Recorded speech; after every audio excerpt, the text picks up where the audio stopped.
This is Raizou, one of the strongest and most popular decks in all division in DMP, which is the format that allows all cards released up to this point to be played. What makes Raizou so strong and popular is that you can put 3 dragons into play from your top 5, which lets you take advantage of some incredibly powerful and high impact dragons. And this is done ideally on turn 5, but it can also be achieved on turn 4 if you high roll. And his evolution requirement means that you evolve from 3 dragons in your mana zone, which typically means that they're relatively safe from destruction. So all you have to do is get to 9 mana, draw Raizou, and then boom, you can evolve it straight away. And the deck list here is the one that I eventually settled on that worked best for me after some trial and error. There is room for some flexibility to help against specific matchups, which might show up in the replays. But that being said, pretty much all Raizou deck compositions can be broken up into 3 parts: the early ramp and cost manipulation, dragon utility, and then Raizou and the payoffs. Mendelssohn is your primary turn 2 ramp option, which allows you to double ramp if both cards are dragons. Call for Dragons lets you double ramp as well, as long as the first card is a dragon. Fairy Life is backup ramp in case Mendel doesn't show up, but it also has the ability to be used as ramp first on 4 mana, and then I can follow that up with a Call for Dragons right thereafter. Fair Gift allows me to play Raizou on 7 mana, which can lead to some surprise wins and Raizou drops when an opponent doesn't think that it's going to be coming up so soon.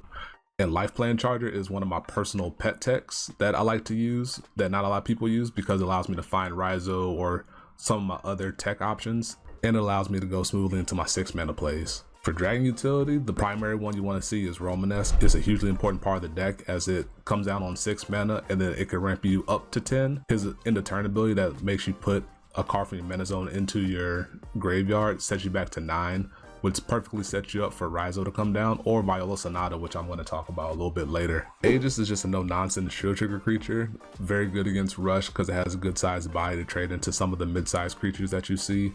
Offers ramp, which lets you get to some of your plays quicker, and it's a light creature as well to help round out that light mana requirement to help play cards like Romanesque. For the payoffs, obviously your first payoff is Raizou. He's the build around for the deck. But in addition to him, you have Viola Sonata, which offers creature kill to help with your opponent's board and also getting your creature back from your graveyard, whether you put it there with Raizou's Meteor Burn, by the opponent, or by Romanesque's end of turn mana burn. It's really good for allowing you to bring back your best dragon for the situation. And in the mirror, it's really good for comboing with Raizou Eternal, because it's without a doubt the strongest 8 mana creature in the game at the moment. Make your opponent's creatures come in tapped, protects you from some very dangerous cards, and in the mirror it delays Raizou, and it can also stop Aegis from blocking an attack. So you can play Romanesque on 6 mana, and then with the end of turn ability you put Raizou into your graveyard, and then you play Sonata on 9, bringing back Raizou, and then you line up perfectly with lethal on board with Viola breaking 3, Raizou breaking 2, and then Romanesque can attack the player as well. Codename number 9 is there to lock down spells, which is important in certain matchups, and it rounds out our light mana needs. On the Marrowhead is there as an alternative finisher by forcing that extra turn, particularly useful against decks that use Ragnarok the Clock that we talked about in previous videos, because it gets around the force end of turn by allowing me to take an additional turn. And last but not least is Van Beethoven, which has the power to stop dragons or command creatures from coming into the battle zone, which is great against the mirror and a bunch of other decks right now that are popular. So the deck is this interesting balancing act of having enough dragons for your synergies to work, but having just enough non-dragon utility to help you get to those high mana plays. A lot of the games are pretty straightforward, where you draw your ramp, hit your double ramp, and that feels amazing. Other times you lose because you draw all of your top end cards with no ramp in sight, so you're sitting duck for 5 or 6 turns while your opponent just plays solitaire. And sometimes you get those interesting games where you have to use your brain to navigate the situation, and I hope the upcoming replays can kind of highlight the full Raizou playing experience. So as we can see in this first replay, hand looking kind of nice. We don't have Mendel in this game, and I believe this is before I went back to the Fairy Life configuration, so basically Mendel is what we'd be looking for to try to turn 2 ramp, but having double Call for Dragons is very nice. And ideally you want to keep Roman in hand if you can find another light source, but sometimes you got to play for that turn 2 Mendel draw, and you have to set this as mana sometimes first, but we'll see how it plays out. Opponent playing, oh, and then we did draw the Mendel, so we're sitting pretty, chilling. And then we set Viola as mana, we play Mendel, we get successful double ramp. So now we're at 4 mana going into our turn 3. Our opponent is playing something with Water Darkness, we draw Roman. So we set the call as mana because we wanted to potentially keep the Ryusei around in case we needed it for later. And allows us to, maybe they're playing discard or something. It's hard to tell what exactly they're playing at this point, because not a lot of people play Deathgate with Don Vacuum, so it's hard to tell what we're playing up against. But we're just going forth with our strategy in case they do play discard. Play Soul Swap, Fairy Life. It's still hard to tell exactly what they're playing. They could be playing some type of Zabimira configuration, but we top deck the Fairy Life on 7 mana, so likely we're going to set the Ryusei as mana, play Fairy Gift, not Fairy Life, and then Raizou comes down. He makes his appearance. We attack, Media Burn puts the cards to the graveyard, and we get Viola, codename number 9, and Ryusei. And then Viola activates and our opponent scoops it up.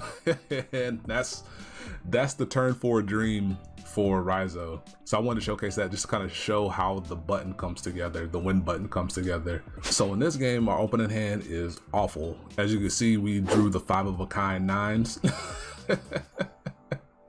We drew the Quintet 9, as some Vanguard fans might be familiar with that.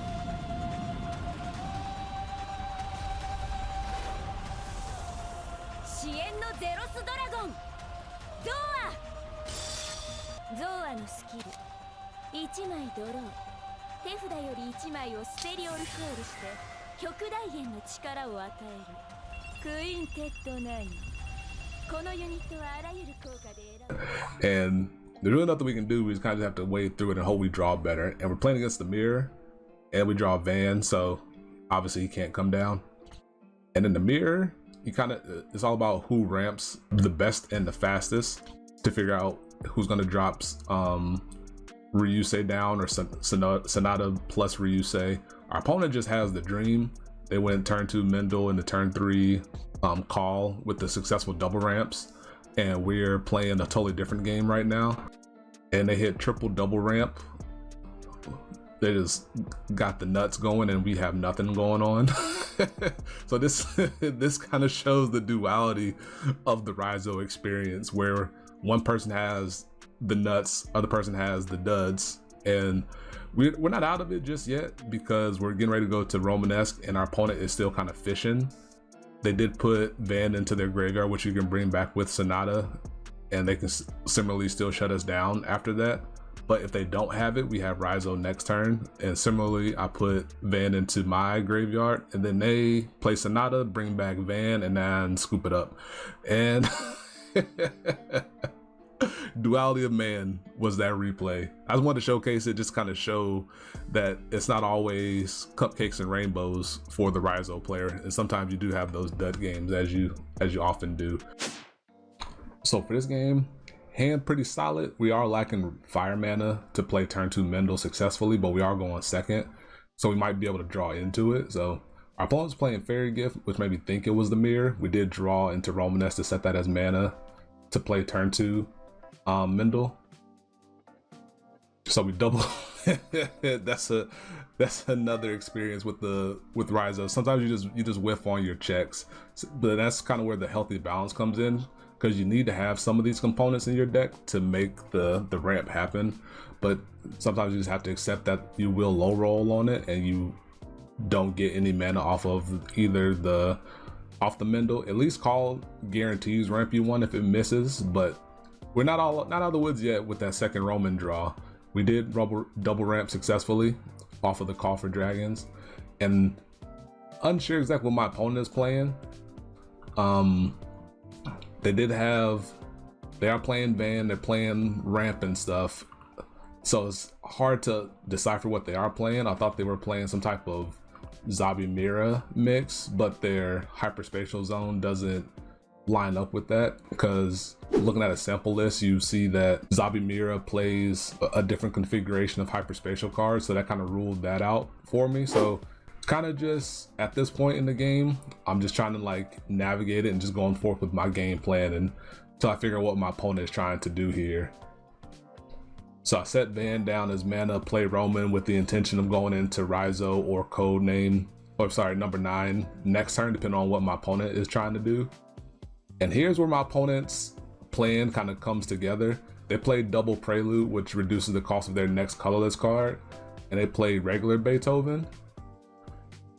So if we pull this up, when you summon them to the battle zone, return up to 3 dragons or colorless cards from your graveyard or mana zone to your hand. Then you may put the top 3 cards of your deck into your mana zone and then tap this creature. And then if one of your opponent's creatures attacks, they attack this creature if able. So you can tap down automatically and then force me to attack into it, which kind of makes things tricky. Because he also has Eternal Omega, which I didn't really talk about, but it means that if it's removed from play, it goes back to my opponent's hand, so that way they can summon it again next turn. So that's where navigating this gets kind of tricky. And then they ramp, and then it's clear that their intention, because they return Van Beethoven back to their hand, their intention next turn is to play double Prelude and then bring down Van Beethoven. And that being said, I have Code King number 9 in my hand, which means that I can stop them from playing Prelude, and it kind of buys me time to figure out my own game plan before they can bring down Van Beethoven successfully. And they chose not to tap down their Beethoven, which I think I missed it as I was playing this game out in real time, so I could have swung directly, but I thought the safer path would be to get the number 9 on the board directly and shut down the fact that they could play Prelude next turn. So I chose not to play mana because I wanted to keep the option of Sonata or Raizou in hand, and I had a feeling that they didn't play any discard given what I've seen so far. They're probably just a Water Nature. At this point I figured that they like Water Nature Zenith or Ramp, so they might play other Zeniths as well, but those typically cost, as we can see here with Beethoven, at least 10 mana, so I had at least another turn to buy myself some time.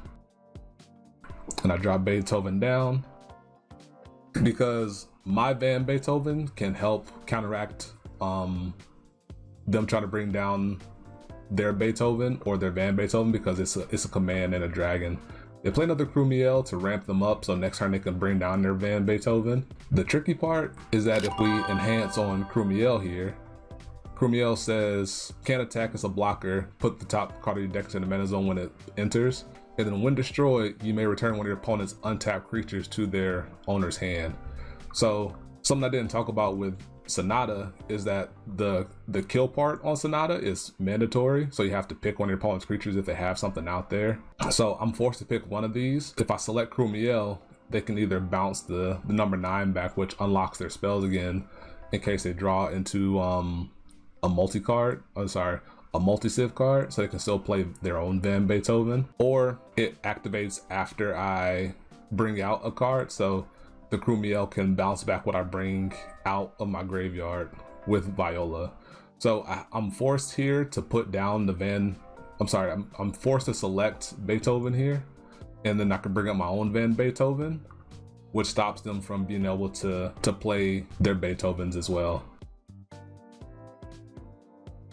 And now I'm kind of sitting okay, but at the same time I have to attack in such a way, I have to keep my own Beethoven on the board to keep theirs from coming down successfully.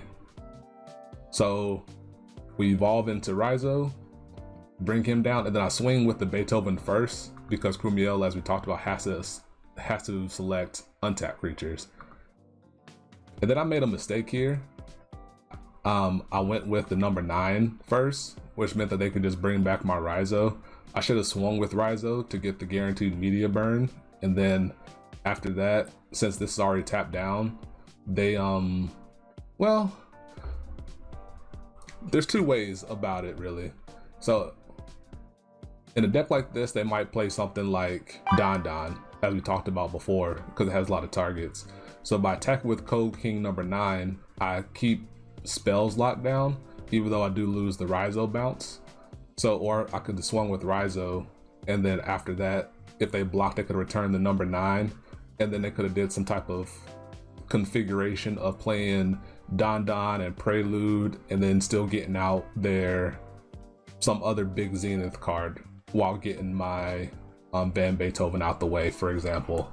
So that's at the time I was trying to avoid that. So I still agree with this line of play.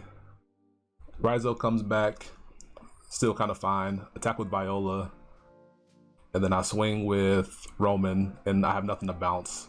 And I'm also insulated against Zenith Wedding, because I could just put the cards that are in my hand into my shields and insulate myself from that. So I wanted to showcase that game as like one of those interesting games to navigate. I was fortunate that I did see my own Beethoven on time, but that's why it's in the deck, is that kind of like silver bullet option in case you need it for those tricky situations or against the mirror. And yeah, that'll do it for me. I really hope you enjoyed. If you are interested in seeing some more videos, check out the channel, and I'll catch you next time. Peace. Be easy.